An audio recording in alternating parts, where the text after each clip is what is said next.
কথা না বাড়িয়ে চলে যাচ্ছি সরাসরি ঘটনায়। এই ঘটনাটি সন্তু ঘোষ সংগ্রহ করেছে তার প্রতিবেশী ঠাকুরদার কাছ থেকে, আর যার সঙ্গে ঘটেছে তার নাম হচ্ছে সতীশ সরকার। ঘটনাটির সময়কাল আজ থেকে প্রায় 40 বছর আগে, 1980 সালের দিকের ঘটনা। অবশ্য যে দুটি ঘটনাই সন্তু ঘোষ আমাকে দিয়েছে, এই দুটি ঘটনার সময়কাল প্রায় কাছাকাছি আর কি। তো সতীশ সরকার উনি পেশায় ছিলেন একজন জেলে। উনি দিনের বেলা টুকটাক অন্য কাজ করতেন, আর রাতের বেলায় স্পেশালি গভীর রাত যখন হতো, রাত 12টার পরে উনি ওনার বাড়ির কাছে নদী ছিল, ওই নদীতে উনি মাছ ধরতে চলে যেতেন। ওনার নৌকা ছিল না, উনি ঝাঁকি জাল বা আমরা স্থানীয় ভাষায় যেটাকে মানে খেও জাল, আর সঠিক শব্দ হচ্ছে ঝাঁকি জাল, তো ওই খেও জাল বা ঝাঁকি জাল দিয়ে উনি মাছ ধরতেন।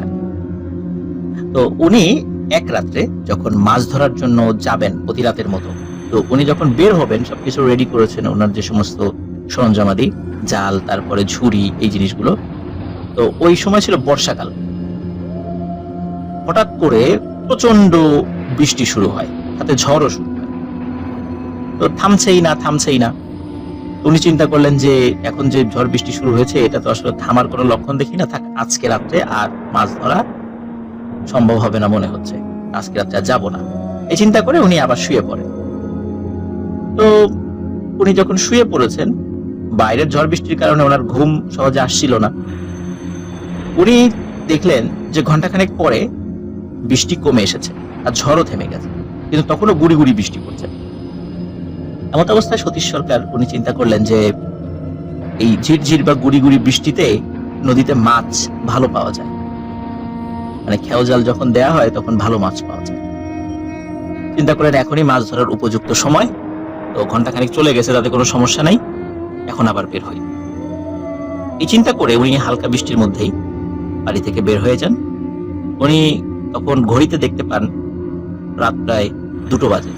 উনি চিন্তা করলেন যে ভোর হতে তো আর খুব বেশি দেরি নাই, হয়তো সর্বোচ্চ ঘন্টা 3 উনি মাছ ধরতে পারবেন। তারপরে উনি বের হলেন।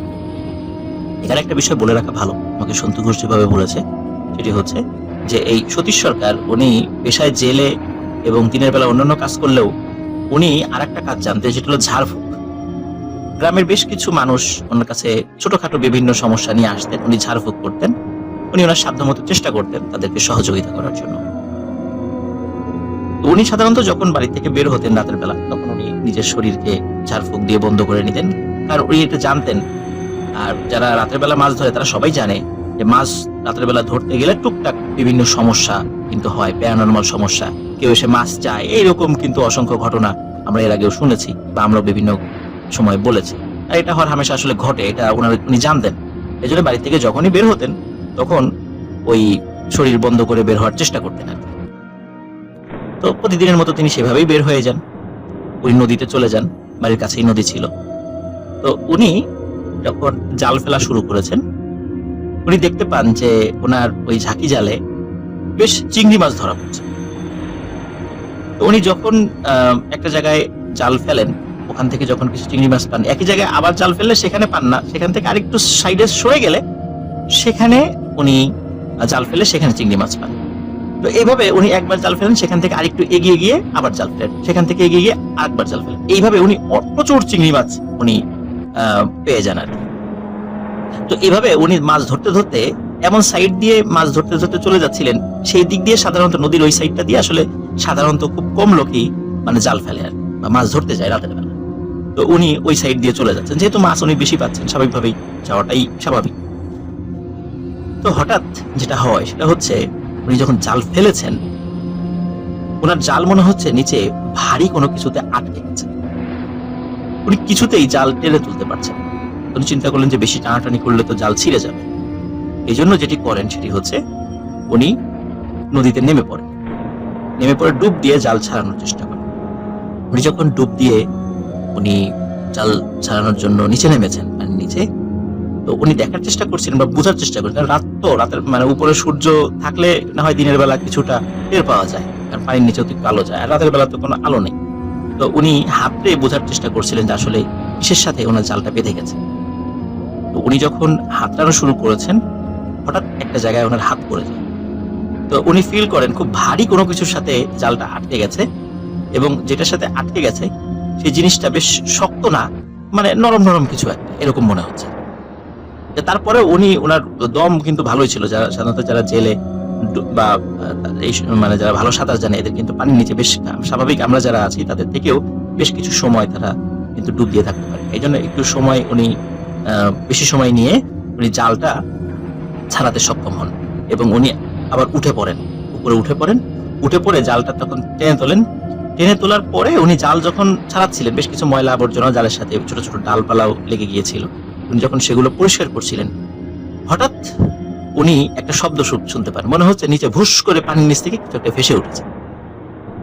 উনি সামনে তাকিয়ে, চাঁদের আলো তখন বেশি ছিল না কারণ যেহেতু বৃষ্টি হচ্ছিল, ঘুটঘুটে অন্ধকার একদম ছিল না, কিন্তু তারপরও কিছুটা আলো ছিল। তখন কিন্তু বৃষ্টি মানে কখনো গুড়ি গুড়ি হচ্ছিল, কখনো থেমে যাচ্ছিল। মেঘের আলো মানে মেঘের ভিতর থেকে কখনো কখনো চাঁদ বের হয়ে আসছিল। তো ওই সময় মাঝে মাঝে কিছু আলো এবং বিদ্যুৎ যে চমকাচ্ছিল মাঝে মাঝে অন্য সাইডগুলোতে, সেই আলোতেও উনি একটি ভয়ানক জিনিস দেখতে পান।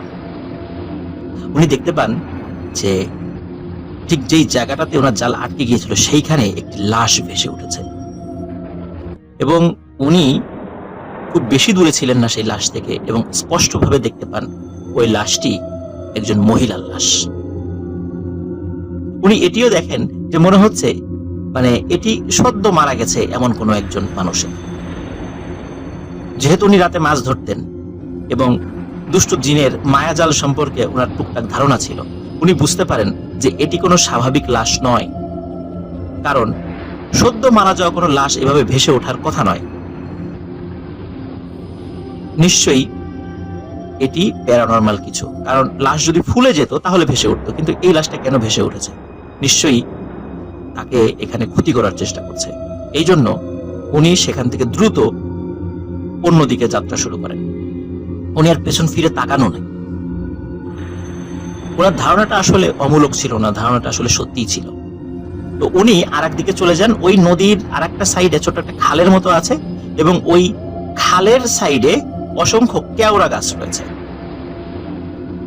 ওই কেওড়া গাছের মধ্যে কি হয়, ওই নদীতে যখন জোয়ার আসে তখন ওই জোয়ারের পানিগুলো ওই যখন ওই কেওড়া গাছের শিকড়ের মধ্যে ঢুকে যায়, কারণ আমরা তো জানি যে কেওড়া গাছ কিন্তু বেশ লম্বা লম্বা শিকড় থাকে এবং শিকড়ের মধ্যে ফাঁপা থাকে। যারা সেন্ট মার্টিন গিয়েছেন বা অন্য সাইডে বিভিন্ন জায়গায় কেওড়া গাছ রয়েছে, তারা কেওড়া গাছের শিকড় সম্পর্কে টুকটাক ধারণা আছে। তো কেওড়া গাছের মধ্যে কি হয়, অসংখ্য মাছ ঢুকে থাকে। তখন ওই মাছগুলো তো আসলে জাল দিয়ে ধরা যায় না, হাতড়ে হাতড়ে ধরতে হয়। উনি অবশ্য চিন্তা করেছেন যে মাছ তো এবার অনেক পেয়েছি, তো এখন আর মাছ ধরবো না, এখন কাঁকড়া ধরবো। তো কাঁকড়া তো সাধারণত কামড় দিতে পারে। কাঁকড়ার সামনে দেখবেন যে মানে দুটো মানে হাতের মতো আছে, সেগুলো দিয়ে অনেক সময় চাপ দিয়ে ধরে। মানে আমরা যে অনেক সময় আমরা প্লাস দিয়ে অনেক সময় কাঁকড়ার কাটি, ওরকম প্লাসের মতো আছে না কাঁকড়ার মাথার উপরে দুইটা, ওটা দিয়ে অনেক সময় তারা কামড় দেয়। এই জন্য কাঁকড়া ধরার সময় হাতে গামছা বা নরম কিছু পেঁচিয়ে নিতে হয়, যাতে করে কামড় দিলেও হাতে কোনো আঘাত না লাগে। উনি হাতের সাথে গামছা মানে পেঁচানোর পরে কাঁকড়া ধরা শুরু করেন। অবশ্য তার আগে যে কাজটি করেছেন, ওনার জাল এবং যে ঝুড়ির মধ্যে মাছ রেখেছেন সেটা একটু দূরে উনি রেখে দেন। রেখে দিয়ে উনি ওই কেওড়া গাছের শেকড়ের মধ্যে দিয়ে কাঁকড়া ধরা শুরু করেন। তো কাঁকড়া ধরছেন, বেশ কিছু কাঁকড়া পাচ্ছেন। কাঁকড়া ধরার জন্য আবার আরেকটা ছোট ঝুড়ি ছিল ওনার, তার মধ্যে কাঁকড়াগুলো রাখছিলেন। তো উনি কাঁকড়া বেশ খানিকক্ষণ ধরার পরে চিন্তা করলেন যে কি অবস্থা, আমার জাল টাল পিছনে আছে, কি অবস্থা, তাকান। তাকিয়ে উনি একটা অদ্ভুত জিনিস দেখতে পান। উনি দেখেন ওনার যে মাছের ঝুড়ি এবং জাল যেখানে রাখা আছে, ওই মাছের ঝুড়ির পাশে কোনো একজন মানুষ বসে আছে। দূর থেকে খুব বেশি বোঝা যাচ্ছিল না, কারণ তখন আবার গুড়ি গুড়ি বৃষ্টি শুরু হয়েছে। তখন কিন্তু চাঁদের আলো নাই, জাস্ট খালি বিজলি চমকাচ্ছিল, ওই আলোতে কিছুটা বোঝা যাচ্ছিল। উনি দেখতে পান একজন মানুষ। তো উনি চিন্তা করেন যে কি ব্যাপার, অন্যদিন তো রাতের বেলা আমার মতো আরো অনেক জেলে মাছ ধরতে আসে জাল নিয়ে, কেউ নৌকা নিয়েও আসে, যাদের নৌকা আছে। তো আজকে তো আসলে সারা পথে কাউকে দেখি নাই। উনি আবার এটা চিন্তা করেন যে যারা মাছ ধরতে আসে অনেক সময় কে কতটুকু মাছ পেয়েছে, এই জেলেরা নিজেরা নিজেদের ওই অন্যের ঝুড়ির দিকে তাকায়, দেখে যে কে কতটুকু মাছ পেল। উনি চিন্তা করেন যে এমন কেউ আমার ঝুড়ির এখানে এসে দেখছে কিনা। কিন্তু দেখলে তো এভাবে বসে থাকার কথা না, দেখে চলে যাওয়ার কথা বা আমাকে টাক দেওয়ার কথা যে কি কতটুকু মাছ পেলি, এভাবে বলার কথা। কিন্তু কোনো কিছু না বলে এরকম বসে আছে। হঠাৎ ওনার মনে পড়ে যে আচ্ছা, একটু আগে একটা মহিলার লাশ দেখেছিলাম। কেন যেন এই মানে মানুষটাকে তো পুরুষ মানুষ বলে মনে হচ্ছে না, যতটুকু বিদ্যুতের আলোতে বা অন্যভাবে বোঝা যাচ্ছে। তখন ওনার শির দ্বারা নেমে একটা ভয়ের শিহরণ নেমে যায়। উনি চিন্তা করেন, যা কাছে গিয়ে দেখি এটা কে আসলে। উনি সাহস সঞ্চয় করে কাছে যান। কাছাকাছি গিয়ে উনি যা দেখতে পান, এটা দেখার জন্য উনি মোটেও প্রস্তুত ছিলেন। উনি দেখতে পান এটি সেই মহিলা যে মহিলার লাশ একটু আগে ভেসে উঠেছিল। মহিলাটি তার দিকে তাকিয়ে থাকে এবং সে বলে ওঠে, কিরে, আজকে তো আমার কারণে অনেকগুলো মাছ পেলি, আমাকে কিছু মাছ দিয়ে যা, আমাকে মাছ দিবি না? যেহেতু উনি অত্যন্ত সাহসী একজন মানুষ ছিলেন, উনি এটাও জানতেন যদি কোনো দুষ্টু জিনকে মাছ ধরার সময় একবার মাছ দেয়া শুরু হয়, ও প্রতিদিন এসে ডিস্টার্ব করবে এবং মাছ চাইবে। এই জন্য কোনো মাছ দেয়া যাবে না। উনি যে কাজটি করেন, মানে এটা দেখার সাথে সাথে আবার ওনার জানা যেই মন্ত্র আছে সেগুলো পরে শরীরটাকে বন্ধ করে ফেলেন এবং তারপরে বলেন যে না, আমি তোকে কোনো মাছ দেব না। যখন বলে মাছ দেব না, তখন ওই মহিলার অবয়বটি ভয়ানক চেহারা ধারণ করে, যেটি দেখে উনি আসলে ভয় পেয়ে যান। উনি চিন্তা করেন যে আসলে আমাকে সাহস ধরে রাখতে হবে, ভয় পেলে চলবে না। উনি ওইখান থেকে সরে আসেন, চিন্তা করেন যে এর সাথে কথা বলতে গেলে আমার ক্ষতি করার চেষ্টা করবে, আর আমি ভয় পাচ্ছি যদি এ বুঝতে পারে তাহলে সত্যি আমাকে পানির মধ্যে চুবিয়ে মারবে আজকে রাত্রে। এখানে লিসেনের একটা বিষয় বলে রাখা ভালো, যে যদি কোনো জিনিস থেকে ভয় পাওয়া যায়, দ্রুত যেই দোয়া কালামগুলো আমরা জানি সেগুলো করে শরীর বন্ধ করে দিতে হবে এবং চেষ্টা রাখতে হবে সাহসটা ধরে রাখার। আমরা যদি বেশি ভয় পাই তাহলে ওরা কিন্তু আরো বেশি ক্ষতি করার চেষ্টা করে। তো যাই হোক, উনি কি করেন, উনি পেছন দিকে ঘুরে আবার ওই কাঁকড়া ধরার জন্য আসতে থাকেন। তো হঠাৎ পেছন থেকে গড় গড় গড় গড় শব্দ উনি পান। উনি চিন্তা করেন কি ব্যাপার, হঠাৎ এরকম গড় গড় শব্দ। উনি আবার পেছন ফিরে তাকান। উনি যখন পেছন ফিরে তাকান তখন দেখেন এখানে আর কোনো মহিলা নেই, কিন্তু ওইখানে বড় আকৃতির একটা কালো বিড়াল ওনার মাছের ঝুড়ির ওইখানে ঘুরঘুর করছে। উনি বুঝতে পারেন যে এটিও কোনো স্বাভাবিক বিড়াল নয়, এটিও প্যারানর্মাল কিছু।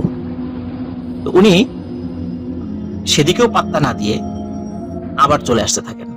উনি বুঝতে পারেন যে ওরা মাছের সহজে কোনো ক্ষতি করতে পারবে না।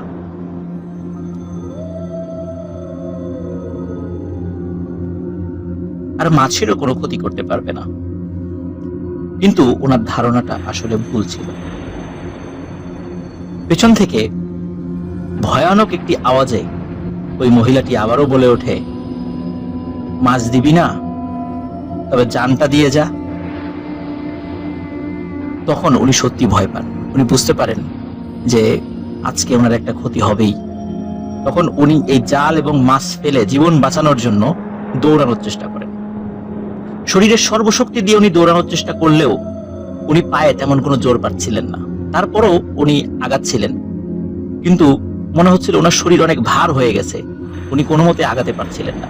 উনি ওনার ধর্মের যে মন্ত্রগুলো জানতেন সেগুলো পড়ার চেষ্টা করছিলেন, এগুলো পড়তে পড়তে উনি চলে যাচ্ছিলেন, মানে এগিয়ে যাচ্ছিলেন।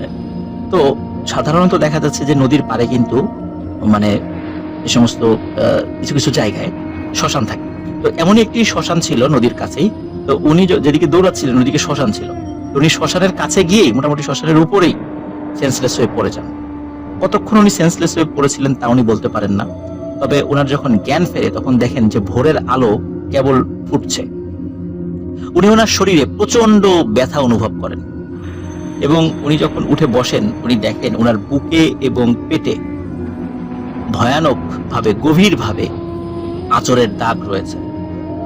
ওনাকে কেউ আসলে খুঁজে পায়নি, কারণ ওই রাত্রে তো আসলে তেমন কেউ মাছ ধরতে আসেইনি, বৃষ্টি টিষ্টি বিভিন্ন কারণে, যার কারণে ওনাকে আসলে কেউ উদ্ধার করেনি। শ্মশানের দিকে তখনও কেউ আসেনি, যার কারণে উনি ওইভাবেই সেন্সলেস হয়ে পড়েছিলেন। উনি ওনার শরীরের সমস্ত শরীরে খুব ব্যথা ছিল। তারপর উনি চিন্তা করেন ওনার যে সম্বল মাছ ধরার, সেটা জাল এবং যে ঝুড়ি, সেটা তো উদ্ধার করতে হবে। উনি আবার সেদিকে যান, গিয়ে দেখেন ওনার জাল ওভাবেই পড়ে আছে, কিন্তু ওনার ঝুড়ি আছে কিন্তু মাছ নেই। তো যাই হোক, উনি ওনার ঝুড়ি এবং জাল নিয়ে বাড়িতে ফিরে আসেন। বাড়িতে ফিরে এসে বাড়িতে সব ঘটনা বলেন। উনি যেহেতু মানে খুব শারীরিকভাবে আঘাত পেয়েছিলেন, যার কারণে ওনার স্ত্রী তাকে সেবা শুশ্রূষা করেন এবং খুব জ্বর আসে ওনার। স্বাভাবিক, ভয় পেলে জ্বর আসায় মানে আসতেই পারে। তো তারপরে ওনার স্ত্রী ওনাকে এক ওঝার কাছে নিয়ে যান। তখন ওঝা সব ঘটনা শোনে এবং বলে যে তুই খুব বড় বাঁচা বেঁচে গেছিস। তার কারণ হচ্ছে যে তুই যেই জায়গাটাতে মাছ ধরতে ধরতে চলে গিয়েছিলি, বহু বছর আগে ওইখানে একটা মহিলার লাশ পাওয়া গিয়েছিল, যার অপমৃত্যু হয়েছিল।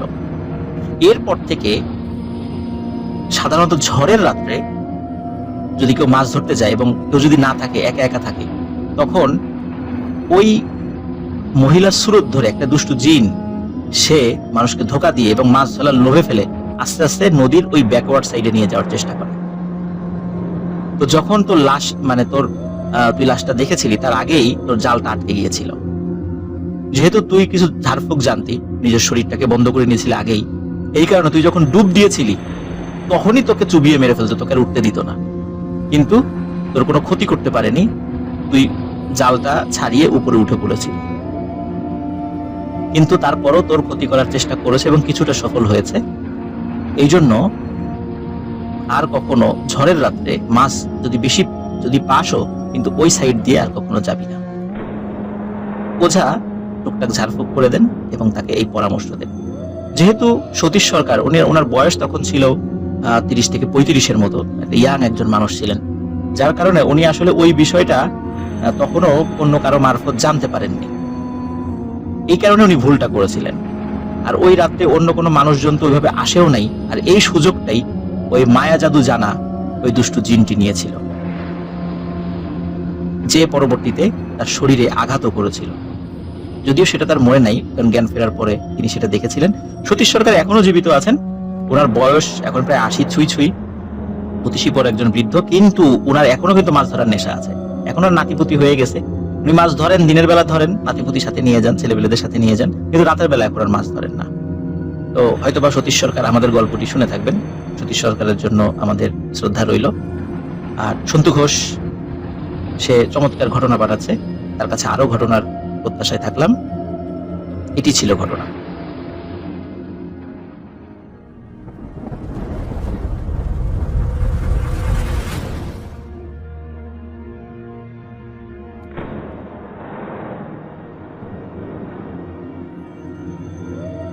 প্রিয় লিসেনার্স, এখন যে স্টোরিটি আমি আপনাদেরকে বলতে যাচ্ছি, এটিও সন্তু ঘোষ আমাকে পাঠিয়েছেন। আর সন্তু ঘোষকে যিনি বলেছেন তার নাম হচ্ছে শ্রী শিবপদ মণ্ডল, যিনি সন্তু ঘোষের প্রতিবেশী। ওনার বাড়ি সুন্দরবনের গোসাবা থানার অন্তর্গত মোল্লাখালী নামক স্থানে। আর ঘটনাটি যার সঙ্গে ঘটছিল সেটি এই শিবপদ মণ্ডল দাদার জ্যাঠামশাই, যার নাম ছিল শ্রী উমাচরণ মণ্ডল। ঘটনাটির সময়কাল 1975 থেকে 80 সাল, এইরকম একটা সময়ের মধ্যে। শ্রী উমাচরণ মণ্ডল উনি পেশায় ছিলেন একজন কৃষক, অত্যন্ত দরিদ্র মানুষ ছিলেন। আর উনি এবং ওনার স্ত্রী দুজনই একত্রে ওনাদের জমিতে কৃষিকাজ করতেন, নিজের জমিতেও করতেন, আবার অন্যের জমিতেও করতেন। তো যাই হোক, ওনার বাড়ি থেকে 5 কিলোমিটার দূরে তার জমি ছিল এবং উনি একটি পরিত্যক্ত জমিতে চাষাবাদ শুরু করেন। কথিত আছে ইংরেজ আমলে জমিদাররা তারা যখন কৃষকদের কাছ থেকে বা বিভিন্ন প্রজাদের কাছ থেকে কর নিত, এই কর যেই জায়গাটা থেকে নিত, এই কর নেয়ার এই স্থানটা ছিল এই জমি। সেখানে বড় একটি গাছও ছিল এবং একটি কুয়া ছিল, কিন্তু সেই কুয়াটি এখন মাটির সাথে মিশে গেছে, সেটা আর দেখা যায় না আর কি। তো কথিত আছে যে ওখানে যখন জমিদাররা প্রজাদের কাছ থেকে খাজনা আদায় করত, বিশেষ করে যারা খুবই হতদরিদ্র শ্রেণীর বা খুব দুর্বল প্রকৃতির প্রজা ছিল, তারা যদি কখনো খাজনা প্রদান করতে অক্ষম হতো, তখন তাদেরকে জমিদাররা বিভিন্ন ধরনের শাস্তি দিত এবং জমিদারদের কথায় জমিদারের যে পাইক পেয়াদারা ছিল তারা সেই শাস্তিটা বাস্তবায়ন করত। সেই শাস্তিটা ভয়ানক রকমের বর্বর শাস্তি ছিল। যেমন এমনিতে তো চাবুক মারা এগুলো তো খুব সাধারণ বিষয় ছিল, এমন হতো কখনো কারো চোখ তুলে ফেলতো, হাত পা কেটে দিত। আর সবচেয়ে মর্মান্তিক বিষয় ছিল সেটি হচ্ছে কারো মাথা কেটে মাথাটা ওই কুয়ার মধ্যে ফেলে দিত এবং ওই জমিতেই ওই ডেড বডিটা পুঁতে দিত, তা সৎকারও করতে দিত না। এমন ভয়ানক নির্যাতনও করত, যার কারণে ওই জমিটা নিয়ে সবারই একটা আতঙ্কের জায়গা ছিল। ওই জমিতে কেউ সহজে চাষাবাদ করতো না। যেহেতু শিবপদ মণ্ডল দাদার জ্যাঠামশাই শ্রী উমাচরণ মণ্ডল, উনিও আসলে ওরকম ধনী মানুষ ছিলেন না, ওনারও প্রয়োজন ছিল, যার কারণে উনি ওই জমিটা পরিত্যক্ত না রেখে ওনার স্ত্রীর সাথে পরামর্শ করে সেখানে চাষাবাদের জন্য সিদ্ধান্ত নেন। আর যেহেতু ওই জমিটা নিয়ে সবার ভয় ছিল, কেউ ওইটার দিকে তাকাতেও না, কেউ ওইটা নিয়ে আগ্রহ প্রকাশ করতো না। আর ওনারা যেহেতু কৃষিকাজ শুরু করেছেন, এটা নিয়েও আসলে কেউ মানে শুরুতে একটু কেউ কিছু বললেও কেউ কিন্তু বাধা দেয়, কারণ সে যদি করতে পারে করুক, অন্য কারো তো আর এই বিষয়ে ওই জমি নিয়ে আগ্রহ নেই। যাই হোক, ঘটনাটি যেদিন ঘটে ওই রাত্রে এই শ্রী উমাচরণ মণ্ডল ওনার স্ত্রীর সাথে মানে ঝগড়াঝাটি হয়, এবং ঝগড়াঝাটির এক পর্যায়ে শ্রী উমাচরণ মণ্ডল বলেন যে আমি বাড়িতেই থাকবো না, আমি বাড়ি ছেড়ে চলে গেলাম। তো ওনার স্ত্রী বলে ঠিক আছে যাও, তুমি বাড়ি ছেড়ে চলে যাও। তো এরকম ঝগড়াঝাটি যখন চলছিল তখন উনি রাগ করে বাড়ি ছেড়ে বের হয়ে যান। এখন চিন্তা করেন যে এখন কোথায় যাবেন। উনি চিন্তা করেন ওই যে আমাদের যে জমিটা এখন চাষাবাদ শুরু করেছি, ওদিকে তো রাতের বেলা খুব বেশি লোকজন যায় না, তাই ওইখানে গিয়ে ওই গাছের নিচে বসে থাকে। তো স্ত্রীর সাথে রাগ করে মন খারাপ করে উনি বাড়ি থেকে দূরে সে 5 কিলোমিটার পায়ে হেঁটে সেই জমিতে চলে যান এবং ওই গাছের নিচে বসে থাকেন, মন খারাপ করে কান্নাকাটি করতে থাকেন। ওই সময় বেশ চাঁদনি রাত এবং জ্যোৎস্নার আলো খুব ভালোই ছিল, অনেক দূর পর্যন্ত চাঁদের আলোতে দেখা যাচ্ছে। উনি হঠাৎ দেখতে পান দূর থেকে একজন মানুষ হেঁটে আসছে। তো একে তো ওনার মন খারাপ ছিল, বিষয়টা আসলে উনি অতটা পাত্তা দেন। তারপরও যেহেতু মানে বারবার তার সামনে পড়ে যাচ্ছিল যে দূর থেকে হেঁটে আসছে, উনি চিন্তা করেন যে এত রাত্রে তো এইখানে মানুষ আসার কথা না। তারপরে ভাবেন আসতেই পারে, কারণ আশেপাশে জমি আছে, অনেক সময় জমিতে ফসল লাগালে ফসল চুরি হয়, এরকম বিভিন্ন ধরনের কেউ কেটে নিয়ে যায়, এই ধরনের বিভিন্ন বিষয় থাকে। তো হয়তোবা কেউ অনেক সময় রাতের বেলা কেউ ক্ষেত আবার রাতের বেলা দেখতে আসেন, কিন্তু যখন দেখতে আসেন তখন হাতে টর্চ লাইট বা হারিকেন বা এই টাইপের কিছু থাকে, কিন্তু ওই লোকের হাতে কিছুই ছিল না। আর শ্রী উমাচরণ মণ্ডল উনি যখন বের হয়েছেন, রাগ করে বের হয়েছে, তখন উনি কোনো হারিকেন বা টর্চ লাইট এগুলো বাসা থেকে কিছু নিয়ে বের হন। উনি চাঁদের আলোতে হাঁটতে হাঁটতে চলে এসেছিলেন। তো উনি একটা বিষয় খেয়াল করেন যে ওই মানুষটা হাঁটতে হাঁটতে তখন কাছে চলে এসেছে। উনি দেখেন ওই মানুষটির মাথা নেই, লুঙ্গি পরা খালি গায়ে, কিন্তু শরীরে মাথা নেই। এটি যখন উনি দেখেন, উনি আসলে ওইরকম সাহসী মানুষ ছিলেন না, ভীতু প্রকৃতির মানুষই ছিলেন। এই দৃশ্য দেখার সাথে সাথে উনি প্রচন্ড জোরে এক চিৎকার করেন, চিৎকার দিয়েই উনি সেন্সলেস হয়ে পড়ে যান। সকালবেলা ওনার জমির পাশে যখন আরো অন্যান্য কৃষকরা ভোরবেলা কাজে এসেছিল, তখন তাকে সেন্সলেস অবস্থায় পান, তাকে ধরাধরি করে বাড়িতে নিয়ে যান, তার জ্ঞান ফেরানো হয়। তখন তিনি সবাইকে এই বিষয়টা খুলে বলেন। তো ওনার শরীরে প্রচন্ড জ্বর আসে এবং উনি আবল তাবল মানে বকতে থাকেন আর কি, মানে উল্টাপাল্টা কথা, মানে পাগলের মতো আচরণ করতে থাকেন। তখন সবাই বলে যে ওনাকে ভূতে ধরেছে, আর দ্রুত এটা ট্রিটমেন্ট করতে হবে। তখন একজন ওঝাকে ডেকে নিয়ে আসা হয়, কারণ ওনাকে ওঝার কাছে নিয়ে যাওয়া যাচ্ছিল না, মানে অবস্থা খুব খারাপ ছিল। তো ওঝা যখন বাড়িতে এসেছেন, আসার পরে শ্রী উমাচরণ মণ্ডল উনি ওঝার দিকে লক্ষ্য করে মানে বিভিন্ন জিনিসপত্র ছুঁড়ে মারতে থাকেন এবং বৃষ্টি ভাষায় গালিগালাজ করতেন। তো ওঝা বুঝতে পারেন যে সত্যি তার উপর কোনো কিছু আসর করেছে। তখন বেশ কিছু মানুষজন ডাকেন, তাকে শক্ত করে ধরে রাখা হয় এবং ওঝা ঝাড়ফুঁক করা শুরু করে। ঝাড়ফুঁক করার একটা পর্যায়ে তখন এই শ্রী উমাচরণ মণ্ডল স্বাভাবিকভাবে কথা বলতে থাকেন। তিনি বলতে থাকেন যে এই জমিটা চাষাবাদ করা যাবে না, এই জমিটা আমার ছিল। জমিদাররা জোর করে এই জায়গাটা দখল করে সেখানে কর নিত। আমি যখন এটার বাধা দিছি এবং বাধাটা জমিদারের ভালো লাগে, আমি আমার স্ত্রী মিলে বাধা দেই এবং বাধা দেওয়ার পর জমিদার নির্দেশ দেয় আমার মাথা কেটে ফেলা এবং আমার স্ত্রীকে হত্যা করার, এবং তার স্ত্রীকে কিভাবে হত্যা করতে হয়, জীবন্ত আগুনে পুড়িয়ে হত্যা করতে হয়।